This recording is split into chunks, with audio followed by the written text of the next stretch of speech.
میں ختیم میں کیسے داخل ہوئی، ایک حیران کن معجزہ۔ ویڈیو کا آغاز کرنے سے پہلے میں آپ سے ایک ضروری انفارمیشن شیئر کرنا چاہوں گی کہ آپ کے لیے تھمبنیل سروس موجود ہے۔ اگر آپ میں سے کوئی بھی تھمبنیل بنوانا چاہتا ہے تو اس کو مناسب قیمت پر تھمبنیل بنوا کر دیا جائے گا۔ تو اگر آپ بھی تھمبنیل بنوانا چاہتے ہیں تو آپ اس کے لیے رابطہ کر سکتے ہیں۔ انشاءاللہ آپ کو بہت ہی ریزنیبل پرائس میں ایک کیٹنگ اور خوبصورت تھمبنیل بنا کر دیا جائے گا۔ میرے پیارے اسلامی بہن بھائیوں، آج کی اس ویڈیو میں جو میریکل سٹوری میں آپ کے ساتھ شیئر کرنے جا رہی ہوں وہ بہت ہی خوبصورت سی میریکل سٹوری ہے۔ آئی ہوپ کہ یہ میریکل سٹوری آپ کو بہت زیادہ پسند آئے گی اور آپ کو بہت زیادہ موٹیویشن بھی ملے گی۔ السلام علیکم ورحمۃ اللہ وبرکاتہ۔ آج میں آپ سب کے ساتھ اپنا وہ معجزہ شیئر کرنا چاہتی ہوں جو مجھے ختیم میں داخل ہونے کے بارے میں پیش آیا۔ میرے دل میں ہمیشہ سے خواہش تھی کہ میں ختیم میں داخل ہوں اور میں نے یہ خواہش اپنی والدہ سے بھی کئی بار بیان کی تھی۔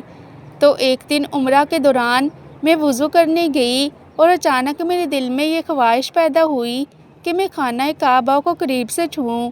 میں آگے بڑھی، خانہ کعبہ کو چھوا اور زور زور سے روتے ہوئے دل سے دعائیں مانگنے لگی۔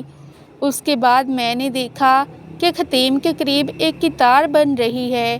میں بھی اس قطار میں شامل ہو گئی اور اپنی باری کا انتظار کرنے لگی، لیکن وہاں بہت سی خواتین موجود تھیں اور بھیڑ بہت زیادہ تھی۔ اسی لمحے ایک ترک لڑکی آئی جس سے میری صرف 5 سیکنڈ کی مختصر بات ہوئی تھی۔ اس نے میرا ہاتھ پکڑا اور مجھے ختیم کے اندر لے گئی۔ جیسے ہی میں اندر داخل ہوئی اس نے مجھے زور سے گلے لگا لیا۔ ہم دونوں نے وہاں 6 رکعتیں ادا کیں، خانہ کعبہ کو دوبارہ چھوا اور پھر باہر آ گئے۔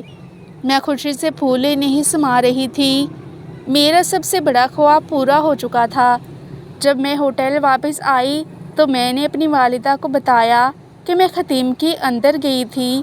انہوں نے مجھے بتایا کہ وہ مکہ مکرمہ کا لائیو فیڈ دیکھ رہی تھی اور عین اسی وقت انہوں نے ختیم کو دیکھا۔ تبھی انہوں نے دل سے دعا کی، یا اللہ میری بیٹی کو ختیم کے اندر داخلہ نصیب فرما۔ میں حیران اور ششدرہ رہ گئی کہ اللہ تعالیٰ نے میری ماں کی دعا کو کس طرح فوری قبول فرمایا اور انہی کی دعا کی بدولت مجھے ختیم میں داخل ہونے کا شرف حاصل ہوا۔